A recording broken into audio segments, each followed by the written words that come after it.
ಒಂದು ದಿನ ಹಸಿರು ಹೊಲಗಳು, ತಾಜಾ ಗಾಳಿ, ಸೂರ್ಯನ ಮೊದಲ ಕಿರಣಗಳು ಹಳ್ಳಿಯ ಮೇಲೆ ಬೀಳುತ್ತಿವೆ. ಆ ಹಳ್ಳಿಯಲ್ಲಿನ ಜನರೆಲ್ಲರೂ ತಮ್ಮ ತಮ್ಮ ಕೆಲಸಗಳಲ್ಲಿ ತೊಡಗಿದ್ದಾರು.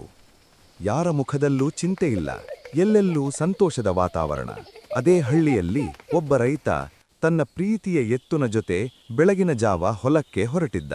ಎತ್ತು ನಿಧಾನವಾಗಿ ನಡೆಯುತ್ತಿತ್ತು. ಆದರೆ ಅಚಾನಕ್ ಏನೋ ಕಂಡಂತಾಯಿತು ಎತ್ತಿಗೆ. ಅದೇ ಕ್ಷಣದಲ್ಲಿ ಎತ್ತು ಹಠಾತ್ವಾಗಿ ಹಳ್ಳಿಯ ತಿಪ್ಪಿಯ ದಿಕ್ಕಿಗೆ ಓಡತೊಡಗಿತು.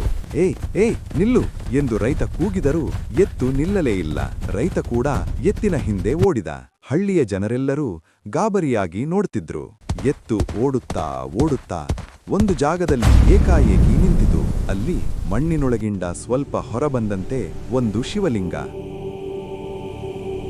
ಆ ಕ್ಷಣದಲ್ಲಿ ಎತ್ತು ನಿಧಾನವಾಗಿ ಶಿವಲಿಂಗದ ಹತ್ತಿರ ಹೋಗಿ ತಲೆಬಾಗಿತು. ಅದರ ಕಣ್ಣುಗಳಿಂದ ಶಾಂತಿಯ ಕಿರಣ ಹರಿದಂತೆ. ಎಲ್ಲರೂ ಆಶ್ಚರ್ಯದಿಂದ ನೋಡುತ್ತಿದ್ರು. ಹಳ್ಳಿ ಮೌನವಾಗಿತ್ತು.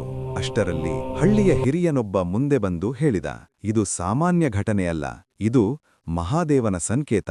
ಆ ಕ್ಷಣದಲ್ಲೇ ನಿರ್ಧಾರವಾಯಿತು, ಇಲ್ಲಿ ದೇವಾಲಯ ನಿರ್ಮಿಸಬೇಕು ಎಂದು. ಮರುದಿನದಿಂದಲೇ ದೇವಾಲಯ ನಿರ್ಮಾಣ ಆರಂಭವಾಯಿತು.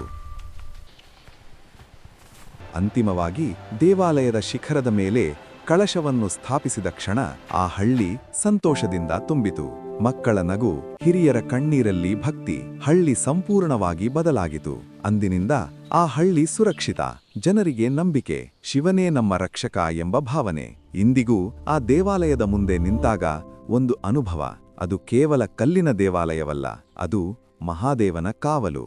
ಏಕೆಂದರೆ ಶಿವ ಇರುವ ಕಡೆ ಭಯಕ್ಕೆ ಜಾಗವೇ ಇಲ್ಲ. ಹರ ಹರ ಮಹಾದೇವ್, ಹರ ಹರ ಮಹಾದೇವ್.